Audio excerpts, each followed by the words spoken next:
back to 6 and 6, where we cover 6 stories from around the world in 6 minutes or less. With that said, start your timer. We begin today in Europe, where the country of Moldova and its breakaway provinces are being hit hard by a recent decision by Ukraine to not allow the flow of Russian gas through the country. From BBC, quote, in Transnistria, a separatist region of eastern Moldova loyal to Moscow, the year began with only hospitals and critical infrastructure being heated, not houses.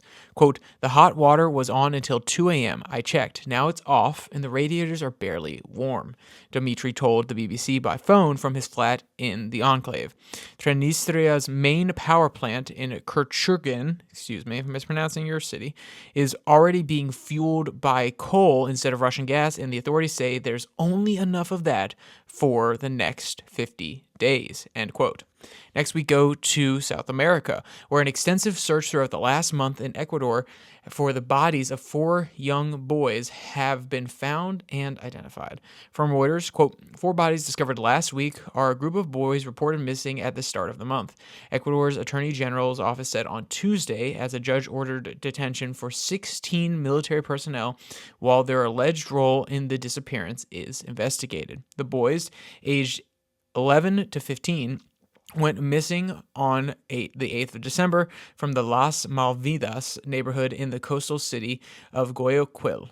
Their families have said they went out to play soccer. The case has sparked outrage throughout Ecuador, with protesters in the capital Quito and elsewhere demanding answers about what happened to the children, end quote.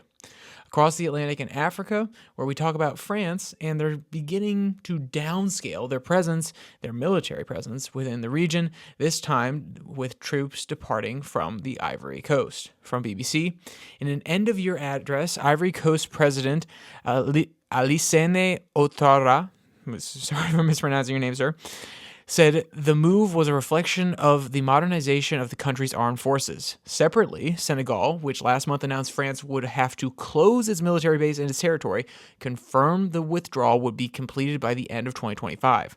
Ivory Coast is home to the largest remaining contingent of French troops in West Africa. There are some 600 French military personnel in the country, with 350 in Senegal, end quote. Next, we look to Puerto Rico, where on New Year's Eve, more than half of the island was without power, though they have been able to restore electricity to local hospitals while still trying to fix the underlying problem. From Reuters, Ivan Bays, a spokesperson for the power generator Genera, said in a local radio interview that the line believed to have failed was operated by Luma and brought down plants belonging to Genera, as well as private generators. Luma did not answer directly for questions about the responsibility for the power lines.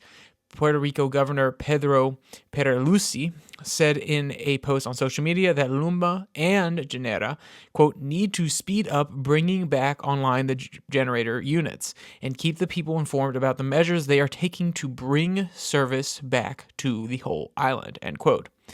Next, we look to South Korea, where the ongoing constitutional crisis has once again escalated. From BBC, quote, a court in South Korea has issued an arrest warrant against the suspended president Yoon Suk-yeol over his attempt to impose martial law on the 3rd of December. The warrant comes after Yoon, who is being investigated for abusing his power and inciting an insurrection, ignored 3 summons to appear for questioning over the past 2 weeks.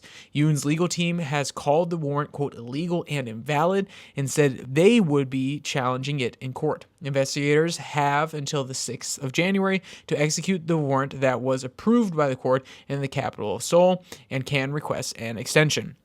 And finally, today we end in Australia, where pressures on their housing markets have eased, though home buyers are still having to lay down more than they did a year ago. From Reuters, quote, growth in the housing values has been consistently weakening through the second half of the year, as affordability constraints weighed on buyers' demands and advertised supply levels trended higher, said Tim Lawless, CoreLogic's research director.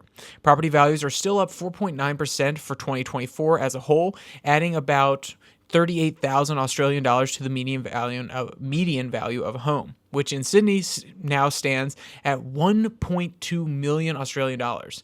The government's statisticians eliminate the value of land and housing held by households arose by 851 billion Australian dollars in the year to September, reaching a national 11.3 trillion Australian dollars. Absolutely outstanding. So, with all that, if you want to get any more details on any of the articles from today, all the links will be in the description below that like and subscribe button. Also down there, you can find the podcast on Spotify, Pocket Cast, Podvine, as well as the Twitter handle at Your Daily Flip. And if you want to come back for the normal podcast, it comes out on Monday, Wednesday, Friday. It is 30 minutes more US focused. Sometimes it is a little bit shorter depending on how much we want to focus on just one topic versus multiple topics. And that is also available on the RSS feed, but also here on YouTube. So with all that said, there's only one more thing to say. Stay safe, don't die.